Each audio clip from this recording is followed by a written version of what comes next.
Okay, so if you're looking into beauty school, you've likely been hit with a dozen confusing terms about accreditation. It's a lot, right?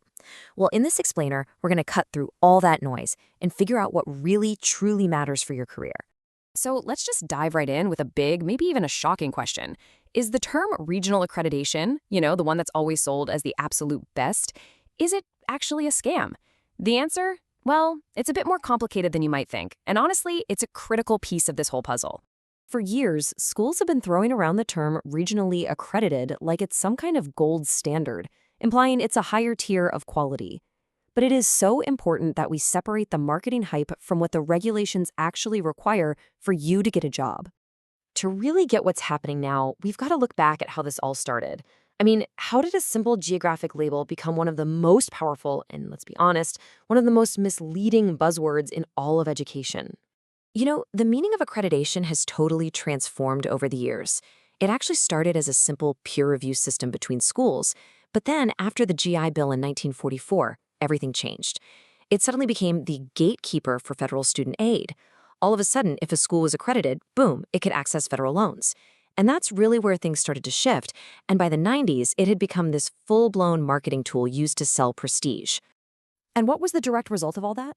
You guessed it, sky-high tuition.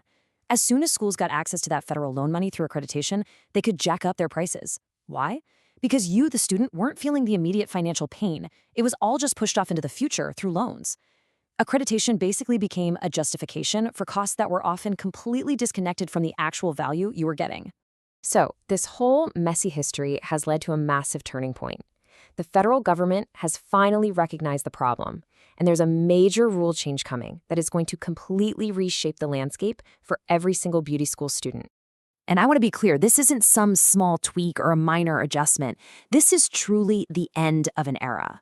The U.S. Department of Education has officially stepped in to take apart that old, confusing hierarchy once and for all.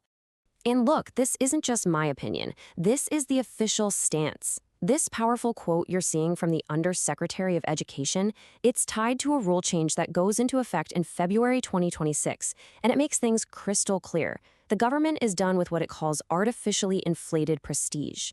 The focus is no longer on that, but on what really matters, your actual outcomes as a student. So here's the absolute bottom line.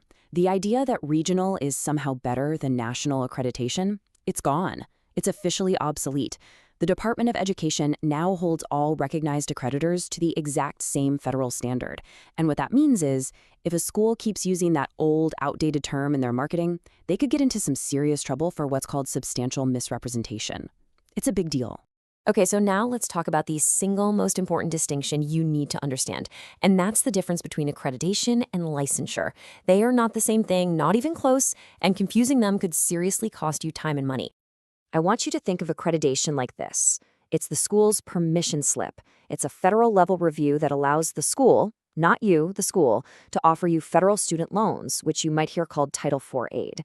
It is all about the school's finances and its administrative chops, not your personal qualification to work in a salon. Now, licensure, this is your key. This is like the driver's license for your entire career. It's granted by your state's government, like the Kentucky Board of Cosmetology, for example, and it is the only thing that gives you the legal authority to work as a beauty professional. Period. All right, let's just put them right next to each other so it's impossible to miss. Accreditation, its purpose is to access federal aid. The authority comes from the federal government. The outcome is that the school can offer loans. Licensure, its purpose is your legal right to work. The authority is your state government. The outcome is that you can get a job. See the difference? This is the distinction that matters more than anything. And to make this even clearer, just look at these real-world requirements from the state of Kentucky.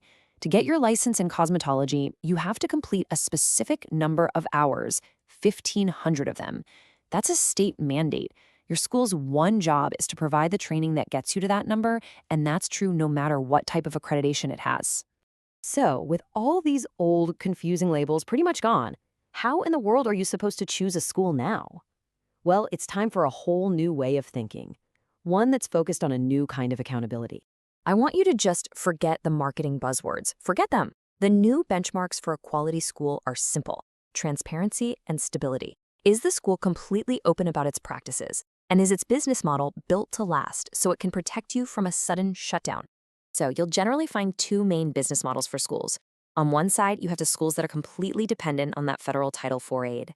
Their tuition is often inflated, right up to the loan limits, and they are super vulnerable to regulatory changes. If they lose that federal aid eligibility, they can literally shut down overnight. But on the other side, you've got non-Title IV schools that are funded by direct tuition. Their costs are actually aligned with the cost of instruction, and they are totally immune to all that federal volatility, which offers you so much more stability. So here it is. This is your brand new checklist for choosing a school.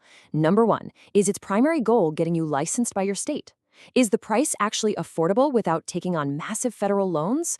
How do they track your hours? You want to see things like biometric verification to make sure every minute counts. Is the curriculum built around your state's specific laws? And finally, is the school built on a stable, transparent foundation? These are the questions that are going to lead you to a really smart choice. The power has really shifted back to you. The old, misleading labels are being erased, and that's putting the focus back on what's real. Your path to getting a license, the stability of the school you choose, and the true cost of your education. So the final question, really, is for you. Now that you know all this, how are you going to measure value?